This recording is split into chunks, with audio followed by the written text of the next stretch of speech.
What is up, everyone? JD here. I hope you're doing well today. We're going to be taking a look at the Kansept Integra.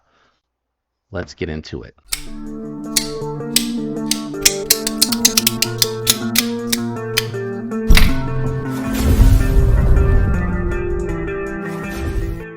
All right, so what we're going to do today is we're going to do some size comparisons to give you an idea of the size of the knife and the thickness. I like to do both because it kind of helps with like how's it going to feel in the pocket. Is it going to be chunky? Is it going to be hand filling? We'll check the weight, see if that is something that's important to you and where this guy lands, and then we'll go ahead and jump into my thoughts and impressions. Let's go ahead and kick this off with some size comparisons. Here it is against the Spyderco Para 3. So you can see the Integra is a full-size pocket knife. So let's check it out against another full-size one. Here it is against the Spyderco Shaman.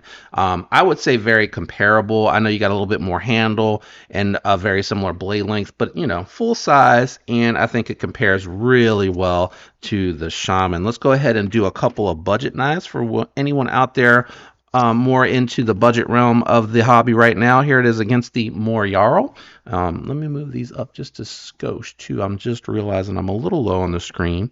As you can see, the Jarl I would consider more medium EDC. And then here it is against the Vision FG, a little bit longer, but not quite as girthy. Or actually, no, I would say they're pretty comparable. A little bit more girth on the Integra, but not too much. Let's check the profile out against these two more full-size knives.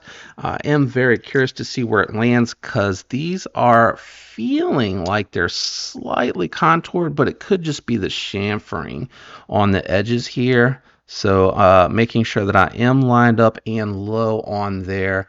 They look very comparable. And let's do the Shaman here. I just got to make sure I'm lined up and that I don't move it too much as I rotate it, guys. So very comparable. I would say that the thickness is the same. And, you know, this feels like about a 4.5 ounce knife, which I think for full size knives is really quite a good weight. So 4.2, a little bit lower than what I was thinking. So not bad. I think it's a really good weight for the size, I think is the best way I can describe that as I kind of blinked out there a little bit. Let's go ahead and jump into my thoughts and impressions. As always, I'm going to kick it off with the ergos. It's very neutral. It's really good hand filling, 4-finger grip. One thing that I will complain about on this one is the chamfering here is fine. And it feels like it kind of bubbles down. I'm not quite sure what's going on. It's really hard to tell on this pattern. And it feels a little rough right here on this part of the scale. Like you can feel, I don't know if it's whatever they're infusing into the carbon fiber weave, but it feels a little rough, a little jagged, and it could just be my example. And then in hand, when you're holding it, I think you can kind of feel this gap here between the lock bar and the scales. You can feel they're chamfered, so they're not biting or anything like that, but you can kind of feel the multiple layers going on right here for whatever reason. And normally from Kansept, you don't really feel that. Back here, everything's nice, feels good. I believe the back spacer, and I'm going to try to hit it not around the screw. No, the steel liner is going to mess with me. I'm pretty sure that back spacer is titanium. It looks like a bronze ano, and I think that's a nice touch. You got, I don't know if this, and again, because the steel liners is going to make it hard to tell. I don't know if that lanyard pin is also titanium, but the coloring is slightly different. But again, it could be, you know, the finishes on these two are different. You do have a titanium pocket clip, and it looks like coated hardware. Could be titanium, but when I take the magnet to it, the steel liners make it really hard to tell. Your lockup is coming in at, man, that's tough to call. I'm just going to say between 40 and 50%. Your access to the lock bar is really good on this one. You're able to get in there easily. Really nice action. When I did get it, this is coming via the pass around group from Lefty EDC. Thanks, Lefty, for letting me participate. It was just a little backed out, I think, on this one. It might have been the anomaly. It's been about a week, almost, not quite a week. It's been like 5 days since I unboxed these and started messing with them to try to figure out how I felt about them. So I'm not 100% sure which one. One of them I did need to tighten down, but both of them are locked up solid, no lock rock, no side to side blade play, and just really good action. Kansept knives, any one example that I've ever gotten, have always been really good action, and lock bar access, I feel like on all of them have been good. I really do like them a lot. This one here is a flat grind, goes about 3/4 of the way up. You got a satin finish on S35VN with a very acute point. It is dropping at the tip, so you are able to use this really well for any type of utility cuts, draw cuts, anything like that. Pinch grip is okay on it. It's not fantastic. It's more just kind of neutral on how you would use this for the pinch grip. You know, if you have smaller hands, you're probably just going to land a little bit further back and it might not be quite as good. That's why I say it's okay. Factory edge on here, I actually have done some cutting and it seems okay. I don't know if anyone else cut before me. Yeah, so it seems fine. It does hang up a little bit there as the paper rolls, but I think that has more to do with the belly of the knife. And the belly on this one is going to get you to cause you to potentially slide out or slip out of the cut. The more you go, the further you go down on the blade, you might slip out. But it feels good. I have no issues with it whatsoever.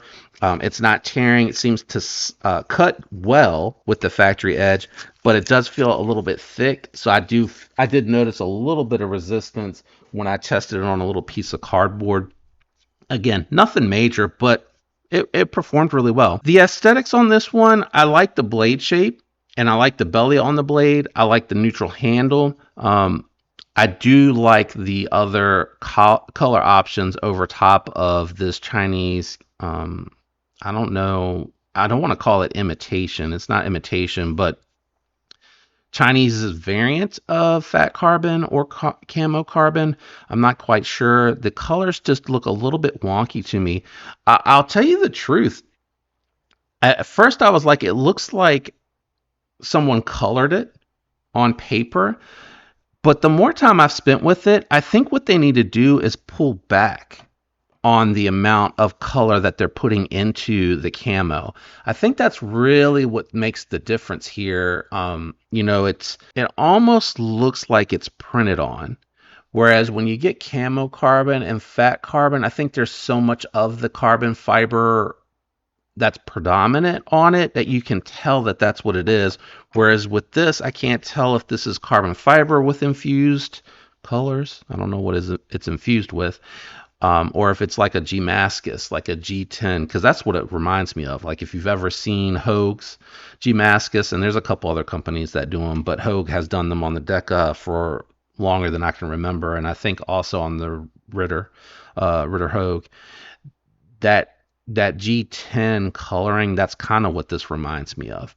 So not for me, but I do like the handle on the knife. I love the size of it and the blade shape. The action and the factory edge, the build quality overall, everything on here I really like. So I would probably personally have picked this up in one of the other options. But if you like this, what do they call this? I think this is similar to the toxic fat carbon fiber. I believe that's kind of what it reminds me of anyways, the toxic. It doesn't remind me of the jungle wear. The jungle wear is all greens. No, there's no yellow or lime or whatever color that is on there. Now, what is most interesting about this offering, and the reason that you see some steel bits on here, is because right now, as of the making of this video on Blade HQ, they're coming up under $170. So you're getting steel liners, but you're getting a premium scale. You're getting S35N, which is a very good steel, and you're getting a titanium pocket clip, very good action. I feel like Kansept does a good job with their S35N. Every example that I can think of that I've ever had has performed really well. So I do like that about the knife. Now you can look at Migron. The Kyrex is going to be like $199. It's going to give you M390 titanium with steel hardware, and that's, you know, a little bit of a compromise, but you're getting some more premium materials and you're getting some micro milling on there. So if you're looking for like titanium, something a little bit more premium on the steel, the Kyrex 2 is going to be a really good alternative.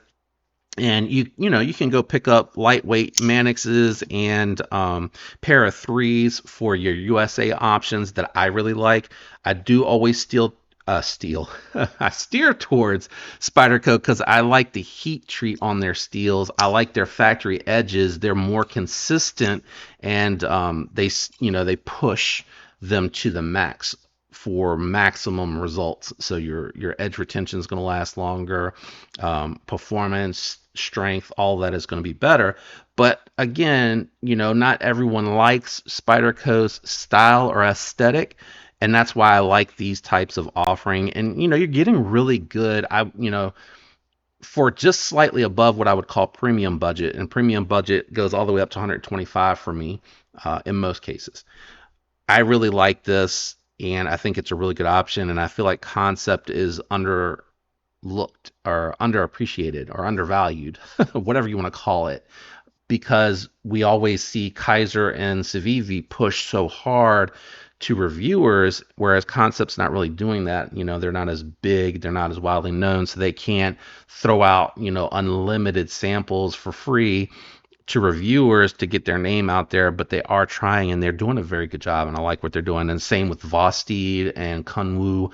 You know, I love those brands. You know, they're a little bit newer, a little bit smaller. I don't know the viability for Kunwu though, because they're offering very, very premium offerings at or under 200. So there's a couple that are like right at 300, but that's Van X, you know, like a very less common steel, a little bit more expensive to get in to work with, and you know, some of their knives are a little bit bigger, so some of them are a little bit above that, but generally around 200 bucks or so you're getting some really interesting stuff from Kunwu. And I hope, like, you know, Kunwu, Migron, Vosteed, Kansept can continue to sustain these prices and these offerings because they're fantastic. But I think in the long run, we're probably going to see all manufacturers bump up a little bit in price.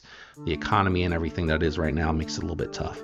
I got way sidetracked on a rant here, but this knife I like. I don't like their imitation fat carbon. I think they need to dial the color into the carbon fiber back, and I think the results will be much more pleasing aesthetically. But that's just my personal opinion. You know, you may love the extra color, because I've heard people talk about like they're bummed out when they get the purple haze and it doesn't have as much color. So this might be the solution, right, for those people that like to have more of the color and less of the fat carbon or the carbon fiber in the color of your scales. Let me know what you think down in the comments. I am curious. What's your take on the Integra? I'm shaking the table. Do you like it? Do you like the Chinese imitation carbon fiber, fat carbon? And shout out to everyone out there that leaves the likes, the comments, that is subscribed. I love you guys. Thanks for tuning in. Thanks for using the links. All of it helps the channel. Hope you have a good one. Until next time, peace.